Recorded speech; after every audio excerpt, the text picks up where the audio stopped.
O que é literatura para você? Eu começo assim com uma pergunta que parece óbvia, muito básica, mas a resposta é bem menos definida do que parece. Como aquela pegadinha de tentar definir o que é arte, o que não é. Então vamos pensar um pouco. Literatura é o que está nos livros, mas aí nem todo livro é literatura. Ou livros técnicos sobre direito tributário, engenharia mecânica ou sobre negócios são literatura também. Então, literatura são livros de ficção. Mas e as crônicas? E a poesia? Literatura é definida como a arte da linguagem escrita. Mas escrita onde? Por quem? Onde que ela pode estar? Quem pode fazer literatura? Eu penso muito nisso. Onde é que está a fronteira? Será que o que eu faço é literatura? É literatura quando minhas palavras estão impressas no papel em forma de romance, chanceladas por uma editora? E quando eu escrevo as minhas histórias na minha newsletter ou no meu blog, por exemplo, eu considero parte da minha criação literária, mas do ponto de vista de muita gente nesse mercado, não é. Escrever na internet é outra coisa, não é literatura. Literatura é o que dá para guardar numa estante? O Prêmio Jabuti, organizado pela Câmara Brasileira do Livro, um dos prêmios literários mais relevantes do Brasil, tem duas categorias diferentes para premiar romances. A categoria romance literário e romance de entretenimento. Então tem um tipo de literatura que é mais literária que as outras? Se entretém o leitor, é menos literatura? Algo ser literário é incompatível com ser popular? Literatura é então uma arte cabeçuda, de nariz empinado, de sobrancelha alta? Chato! Faz um tempo eu fiz essa pergunta para os meus seguidores lá no Instagram e eu recebi umas respostas interessantes. Literatura é a arte que reorganiza as palavras de forma reveladora. Achei específico isso. Ou literatura é a arte das palavras, o que é uma definição um pouco mais ampla. Ou quem respondeu também, literatura é movimento, o que eu achei uma resposta para lá de literária, faz a gente pensar que movimento é esse. Ou ainda, é um trauma do ensino médio. Todas definições muito válidas e que abrangem muitas coisas. Parte da minha vida como escritora é responder em conversas e entrevistas quais são as minhas referências literárias. É tipo uma prova oral constante em que eu tenho que provar que eu tenho boa procedência, que eu tenho bagagem.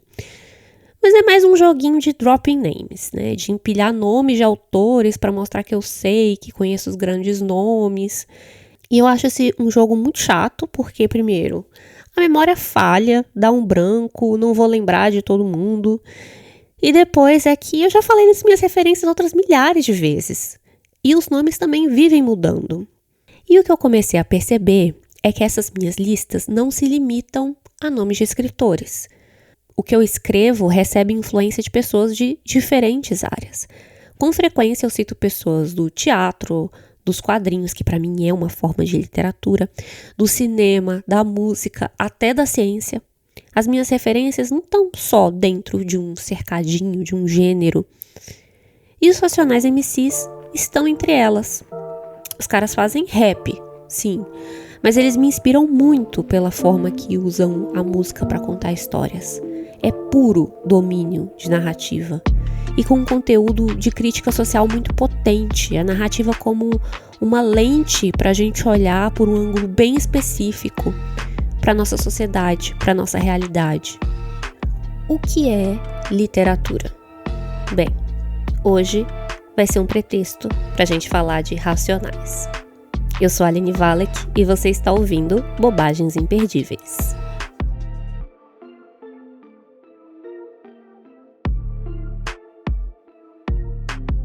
A discografia dos Racionais MCs, formado por Mano Brown, Kylie J, Ice Blue e Ed Rock, tem uma lista extensa de músicas narrativas, em que eles contam histórias, apresentam personagens, às vezes até fazem uso de elementos sonoros para ambientar essas histórias, tipo som de tiros, de carro, locutor falando no rádio. Talvez você se lembre de Diário de um Detento, que conta a história do massacre do Carandiru do ponto de vista de um dos presos, ou de Negro Drama, que tem uma narrativa com imagens bem cinematográficas. Daria um filme, uma negra e uma criança nos braços, solitária na floresta de concreto e aço. Veja, olha outra vez o rosto na multidão. A multidão é um monstro, sem rosto e coração. Outra música bem narrativa é a Tô Ouvindo Alguém Me Chamar. Tem um narrador que conta a história dele na criminalidade, narra os assaltos, a relação com os comparsas, as pessoas que ele matou, os inimigos que foi fazendo, as acusações de ter caguetado o parceiro que foi preso, tudo isso enquanto tá caído no chão, sem sentir o braço, a camisa grudada no corpo, ensopada de sangue. Ele levou um tiro, ele tá sangrando no chão enquanto conta essa história. Sinto a garganta ressecada e a minha vida escorrer pela escada, mas se eu sair daqui eu vou mudar, eu tô ouvindo alguém me chamar. Se tivesse em forma de livro, seria um romance completo. Eu poderia falar de várias aqui, analisar qual que é a narrativa maior que o conjunto da obra dos Racionais conta. Mas, nesse episódio, o foco vai ser numa das minhas favoritas, que é Jesus Chorou. Jesus Chorou foi lançada no álbum Nada Como Um Dia Após Outro Dia, de 2002. Tem um vídeo em que o Kylie J conta como é que foi a criação dessa música. Ele achou um vinil do Al Green e ficou pirando numa música, a Free at Last. E aí ele sampleou essa música e mostrou pro Brown. E aí eu liguei pra ele e falei assim, ó, ouve essa aqui, ó. Aí eu coloquei uma batida mais ou menos e ele falou, porra, louco esse sample, tem que colocar uma outra batida nela. Aí ele falou, manda pra mim. Aí eu salvei no disquete e mandei pra ele. E aí passou um mês, ele tava com a música com batida e com letra, e ele me ligou e falou, ó, ouve aí. Aí ele cantou pra mim no telefone e falei, caralho, fiquei em choque, assim, sabe quando você acaba de ouvir a música, você fica assim, como assim, né? A letra, a história, o flow, né? Toda a situação, muito louco, a batida, puta só até hoje, né? Parafraseando o próprio Kylie J, e assim nascia um dos raps mais cabulosos da história do país. Depois de tanto tempo ouvindo essa música, um dia eu percebi o que me atraía tanto nela. Ela reúne em quase 8 minutos uma verdadeira aula de criação literária. Jesus Chorou traz lições valiosas para quem escreve, é só prestar atenção. Para começar, vamos aqui fazer um resumo da história que essa música conta. Mano Brown, que aqui a gente vai chamar de narrador protagonista, não vou estar falando do artista, tá? Eu tô aqui encarando a música como uma obra de ficção. Então, Mano Brown, ele tá numa verdadeira bad, vivendo um momento de angústia em relação às expectativas que os outros têm dele e também ao seu lugar no mundo. Tudo começa com uma ligação telefônica. Um amigo liga pro Mano Brown para contar de um cara que falou mal dele pelas costas, sugerindo que ele fosse um interesseiro, que cantava sobre a favela, mas só queria saber do dinheiro. E essa situação acaba sendo um gatilho para toda a reflexão que a gente ouve nessa música, porque a partir do momento em que o Mano Brown se destaca na cena do rap, todo mundo parece ter uma opinião sobre ele, quer dar pitaco sobre sua carreira e muitas vezes com uma visão distorcida sobre fama e sobre poder.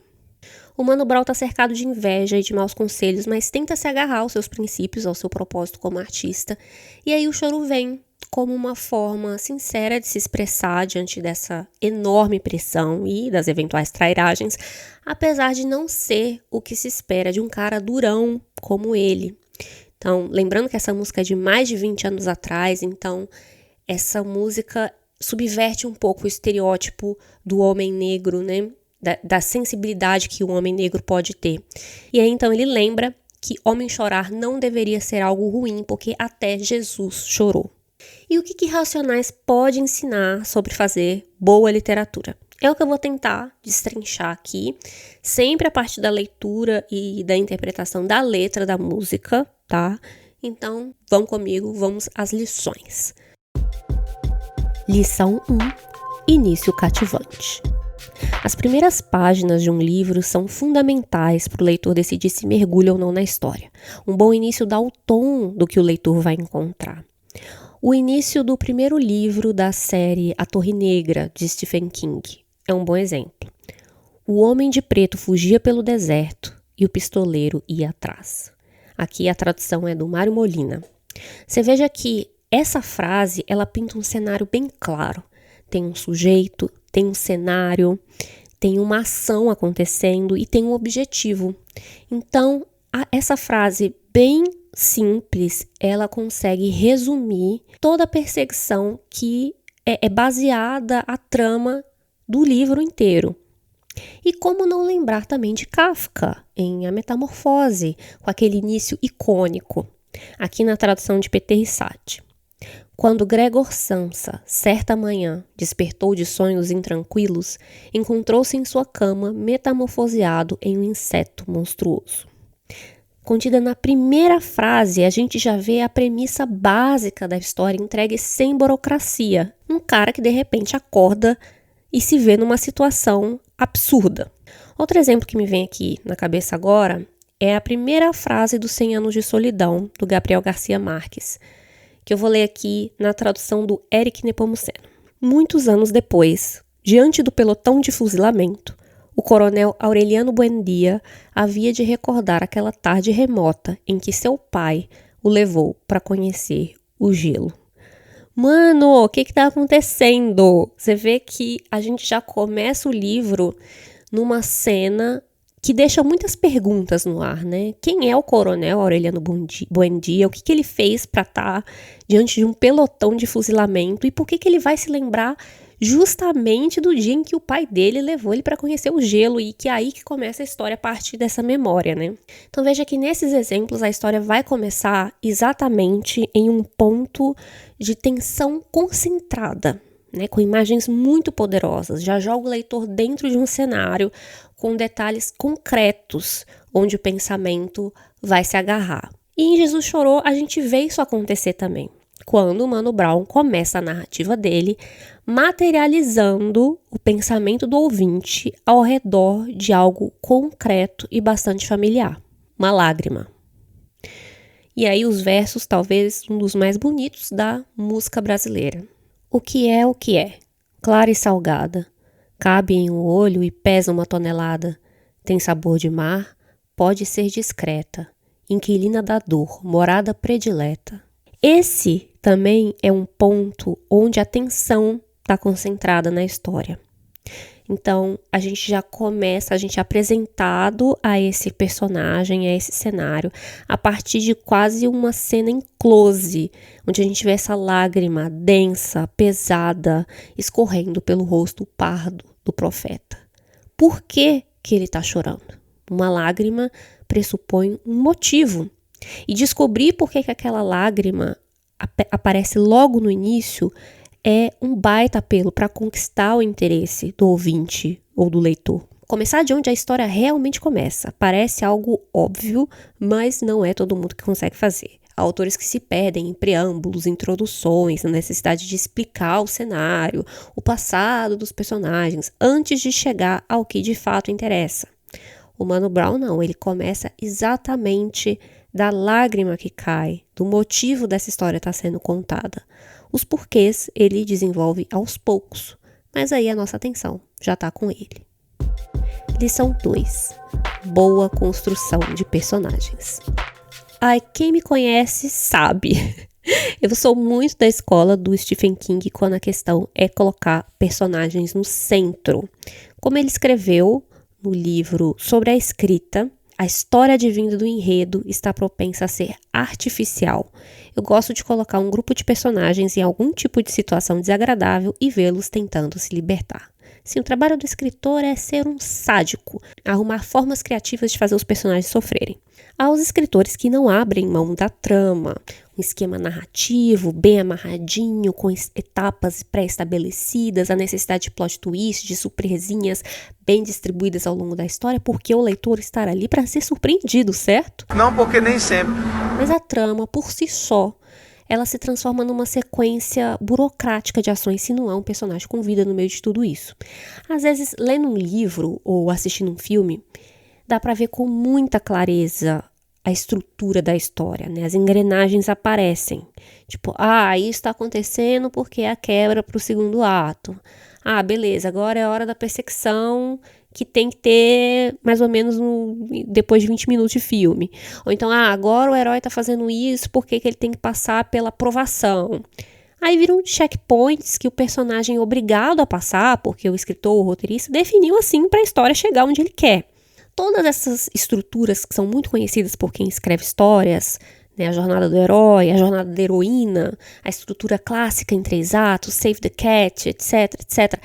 Elas podem ser muito úteis na hora de analisar, de dissecar uma história em pedacinhos para entender os mecanismos dela, ou até no momento da reescrita, né, para ver o que está sobrando, para como deixar a história um pouco mais dinâmica. Mas eu acho que na hora de criar, e aí é a minha perspectiva, você pode discordar aí da sua casa, essas estruturas só atrapalham. Podem ajudar, assim, se servirem de uma sugestão, né? Se a pessoa que está escrevendo usa de uma forma mais flexível, não se agarra tanto a seguir passo a passo. Mas contar uma história para caber em cada etapa dessas estruturas, aí os personagens ficam engessados, sem poder de escolha.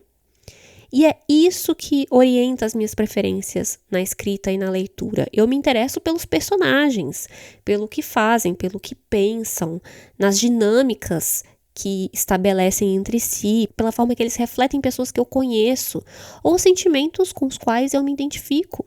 Gostar de um livro, para mim, é geralmente gostar da companhia daqueles personagens, querer prolongar a relação e até voltar ao livro mais de uma vez. O personagem é o que me amarra ao livro, é o gancho, o verdadeiro gancho da história.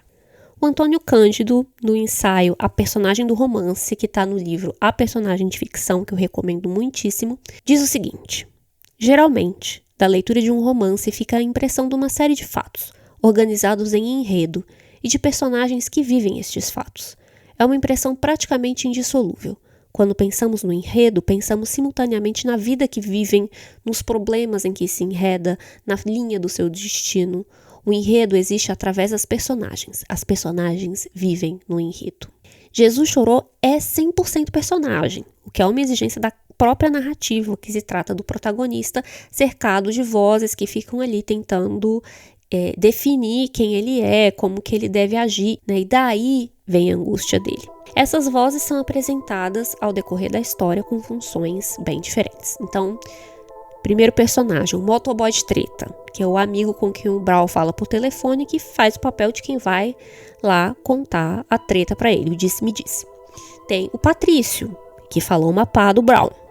Tem o pastor e a sua advertência sobre não seguir o homem violento em nenhum de seus caminhos. Tem a dona Ana, a mãe do Brown, alertando ele sobre a inveja das pessoas ruins. Tem a voz da consciência, o lado direito, que incentiva ele a seguir a vida e não se abalar. Tem o amigo, que o aconselha a não jogar pérolas aos porcos. Tem o piolho, que representa o senso comum, né, de se aproveitar da fama para comer mulher, para ostentar riqueza, para acabar com os inimigos. Eu já consigo até imaginar a adaptação para o teatro. Em vez de apresentar uma história linear, uma trama com início, meio e fim, o Mano Brown costura suas digressões à medida que ele vai apresentando esses personagens. E nem é preciso fazer longas descrições ou apresentações. Bastam as próprias falas de cada um para entender quem são e quais são os seus principais valores. Construir um personagem não depende tanto daquelas descrições sobre quem ele é, como que ele se parece, mas conseguir de fato incorporá-lo à narrativa, vesti-lo de contexto, deixar que o personagem mostre do que ele é feito, né? Como diz aquela famosa frase de Hemingway: conte menos, mostre mais. Quem mostra é sempre o personagem.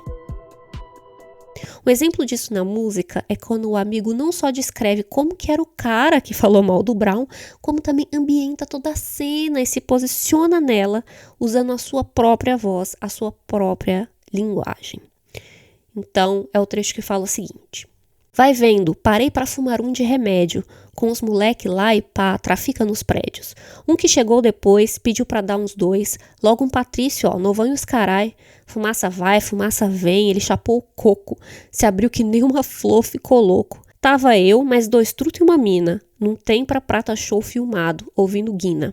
Aí no trecho do piolho, que a gente tem um outro personagem, né, que surge louvando a fama do Mano Brown e se coloca naquela posição, o que eu faria no seu lugar? Famoso pra caralho, Durão, e truta, faz seu mundo não, João. A vida é curta, só modelo por aí dando boi, põe elas pra chupar e manda andar depois, rasgar as madrugadas só de 1.100, se sou eu, truta, tem pra ninguém. Então o que esse personagem mostra? Primeiro que ele não está nesse lugar, né, de fama e de sucesso, ele está apenas fantasiando o que ele faria se ele estivesse nesse lugar, porque ele vê o sucesso como essa ferramenta para pegar mulher, para andar numa moto maneira, viver aí como se estivesse dentro do Velozes e Furiosos. Aí nos trechos narrados pelo protagonista, até o cenário perde a cor para absorver o estado psicológico dele. Ele tá chateado, dormindo mal, abalado com a maldade das pessoas, pensando mil fitas. E da sua perspectiva naquele momento, o mundo é um lugar cinzento e hostil, e isso vaza para sua narrativa. Vermelho e azul, hotel. Pisca só no cinza escuro do céu. Chuva cai lá fora e aumenta o ritmo. Sozinho, eu sou agora o meu inimigo íntimo. Veja como a voz desse personagem já é distinta das outras duas que eu li aqui. Da perspectiva dele, o cenário é praticamente aqueles filmes preto e branco, noir, de detetive, né? Tem um ar mais melancólico. Ou é simplesmente um personagem que mora em São Paulo, onde é sempre cinzento, tá chovendo e provavelmente acabou a energia. Então você veja que as características de um personagem não precisam ser expressas literalmente, descritas de forma óbvia. Elas podem estar ali diluídas na narrativa, mostradas nas entrelinhas. Deixa o leitor se virar com essas informações, entendeu? Como autores, a gente pode confiar mais, não só nos leitores, mas nos nossos personagens, deixar que eles conduzam a história e que a narrativa se mescle a perspectiva deles de uma forma que seja impossível separar um do outro. Como leitores, a gente pode buscar nas histórias que a gente lê essas pequenas pistas, que quando abertas, tal qual um Kinder Ovo, revela ali várias surpresas, detalhes preciosos de uma mente que, apesar de só existir na ficção, em muitos aspectos se parecem reais demais, se parecem com a gente. Lição 3. Narrativa contemporânea. Jesus Chorou se aproxima bastante de um estilo mais contemporâneo da literatura, né? Mais próximo do romance contemporâneo. O que isso significa? Primeiro porque ele elimina aquele narrador onisciente que tudo controla, que é um narrador mais clássico, vamos dizer assim.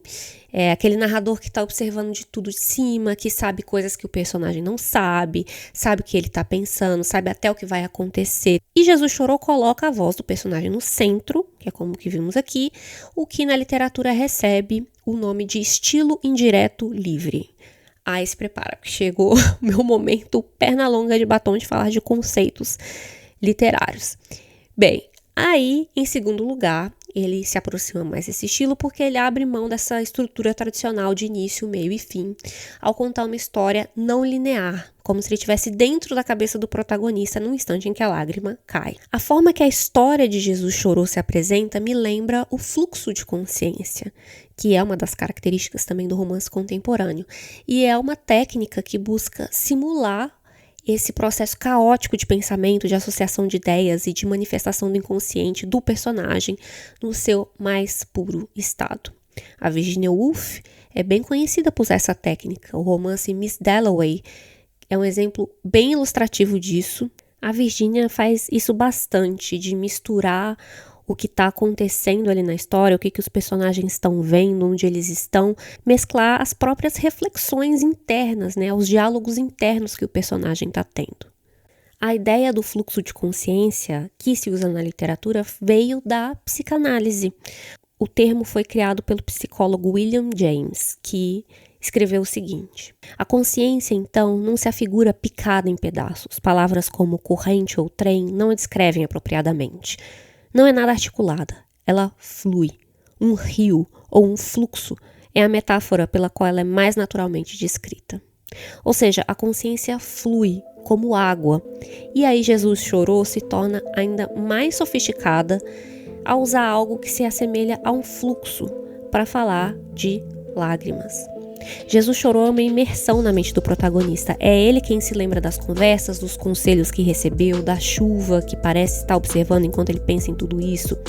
Passa um desfile com os heróis que são a sua referência: Malcolm X, Tupac, Bob Marley, Martin Luther King. E em paralelo, a história de Jesus sendo traído por um amigo próximo. E é interessante esse paralelo que ele faz com esse personagem bíblico, porque o que foi Jesus senão um cara que começou a fazer fama na região onde morava, porque ele juntava as pessoas para ficar contando histórias, e contar histórias com mensagem social, de vamos amar o próximo, vamos respeitar, não vamos julgar os coleguinhas, não vamos apedrejar as mulheres, vamos defender as pessoas marginalizadas. E o que acontece com ele quando começa a ter um certo sucesso, as pessoas iam falando cada vez mais dele, e na primeira oportunidade que tem, um amigo invejoso ali que lhe rodeava, lhe trai, entregando o cara para ser pregado numa cruz. E todas essas referências, todas essas imagens que estão sendo criadas, todas essas reflexões que estão sendo trazidas, elas estão vindo todas ao mesmo tempo, enquanto a lágrima escorre. Olha a quantidade de camadas que tem aí. Lição 4. Diálogos convincentes. Olha, escrever diálogos é difícil pra caramba. Não só pela sinalização, que confunde muita gente, é aspas ou travessão, precisa sempre sinalizar com o verbo de sende no final. Verbo de sende são aqueles verbos tipo disse, falou, esbravejou, conjecturou. São os verbos declarativos que indicam, por exemplo, em que tom que aquele personagem fala, que ela fala, Então, disse ele entre os dentes, ou choramingou melancolicamente. Mas escrever bons diálogos vai muito além disso. Então, bons diálogos passam por entender a voz do personagem, e isso Mano Brown fez muito bem em Jesus Chorou. Aliás, em qualquer diálogo dentro das músicas dos Racionais, você vai ter uma lição e tanto, porque eles conseguem captar e traduzir o que é de fato uma conversa na vida real. Pelo que eu entendo, tem uma característica muito importante na nossa comunicação falada, e que nem sempre os escritores conseguem traduzir ali na ficção, que é: as pessoas quase nunca dizem exatamente aquilo que querem dizer. Elas dão voltas, usam eufemismo, tentam ocultar suas verdadeiras intenções. Ou às vezes simplesmente nem entendem o que eles querem de fato. As nossas conversas estão cheias de ruídos, de mensagens nas entrelinhas, de desentendidos, o que, aliás, foi o que me motivou a começar esse podcast e a investigar sobre linguagem. O diálogo entre o Mano Brown e o amigo no telefone é um bom exemplo disso, dessa dinâmica, Começar pelo fato que o amigo dá a maior volta antes de chegar na parte da história que realmente interessa, Quer falar: você tá dormindo até essa hora? O que você tá fazendo? Deixa eu te contar, outro dia eu tava não sei aonde, tava com um mano que, eu acho até que você conhece essa pessoa. Então, assim, dá uma baita enrolada. Aí depois o diálogo segue, ambientando toda a cena, O amigo do Brown conta o que viu. E aí ele fala: e o bico se atacou, falou uma pá doce. Tipo o quê? Aí vem o amigo citando outro diálogo. Esse Brown aí é cheio de querer ser, deixa ele moscava e cantar na quebrada, vamos ver se é isso tudo quando vê as quadradas. E aí segue relatando tudo que ele ouviu, o Patrício, O que ele quiser nós quer, vem que tem, porque eu não pago pau pra ninguém. E eu só registrei, Não era de lá, os mano tudo só ouviu, ninguém falou um A. Esse trecho inteiro é genial porque eles conseguem colocar um diálogo dentro de outro diálogo. E é um diálogo que revela muito da situação e dos personagens. O próprio diálogo está contando a história. O amigo que vem contar uma treta todo nesse clima, não é querendo criar intriga não, mas já criando. Quem é que não conhece uma pessoa assim, Aparentemente com uma boa intenção, mas, deixou o Brown boladão a noite inteira pensando nisso. Será que ele imaginava que essa ligação ia dar nisso? Ou ele fez justamente de propósito? Era isso que ele queria? Levar a palavra da bad vibe, atormentar, colocar a vozinha na cabeça do Mano Brown. E a gente bem sabe que tem uns amigos que curtem mesmo nos ver para baixo. Ou seja, com esse diálogo ele entretém e ainda entrega várias possibilidades para o ouvinte especular, que é o que a literatura faz. Lição 5. Verdade. Hoje em dia o rótulo de autoficção é um pouco mais aceito na literatura, nem sempre foi assim, né? Aquelas obras que são muito baseadas na vida do próprio autor. Ao mesmo tempo, esse rótulo me parece um pouco estranho, porque toda ficção, em algum nível, é autoficção. Não dá para escapar de usar material da própria vida, da própria vivência, no que a gente escreve. A maioria das músicas dos Racionais é marcada por essa característica de contar histórias reais, né? Forrest Gump é mato. Então, eles trazem histórias que ou foram vividas por ele, ou que representam a realidade de onde eles vêm, né? Histórias que eles já ouviram falar. É claro que nunca dá para saber até que ponto é verdade, onde começa a ficção, mas eu acho que essa é a beleza contida no ato de contar histórias. No final das contas, não importa muito se aquilo é 100% real, se aquela ligação realmente rolou, se o Brown realmente chorou por conta de uma situação parecida. O que importa é a verdade que essa história conta, que é de um homem dizendo: ei, todo mundo passa por isso, de ter um amigo filho da puta. Ou então dizendo: ei, homem pode chorar sim, não precisa sentir só através da violência. Isso cria uma identificação com o leitor, faz com que ele se conecte emocionalmente com aquela história. E isso é poderoso demais. Porque mesmo uma história totalmente inventada que se passa em outro mundo, pode conter muita verdade, porque afinal o coração de toda história é o coração humano. Quando a verdade no que você escreve, não importa em qual gênero, literário ou musical, a sua história vive. A verdade é essa. É como o Brown também diz: tá perdido, volta pra base. E a base é essa, a base das histórias é justamente chegar no coração das pessoas. As lágrimas de Jesus ou de Brown não foram em vão. Elas rolaram para nos ensinar a contar histórias que ficam, depois de borrar a letra triste do poeta. Tem uma entrevista com os Racionais, vou deixar o link na descrição, em que pedem pro Mano Brown dar um conselho para quem tá chegando na cena do rap. E eu vou encerrar o episódio com essas palavras porque eu acho que serve muito também para quem tá na literatura. Não tem conselho não, João, não tem conselho não. Cada um no seu movimento. Entendeu, mano? Quem falhar, pau no gato, cada um segura o que fala, aí não tem negócio de conselho não. Vai lá até viver a vida. Ou não, mano, isso é coisa que nasce do seu espírito, você não dá pros outros, entendeu? É coisa de espírito. Quem tem a verdade, tem a verdade. Quem tem a mentira, é mentira. Quem tá na fita por dinheiro, é dinheiro. Quem tá por amor e por tá ligado? É outra fita. Então não tem conselho.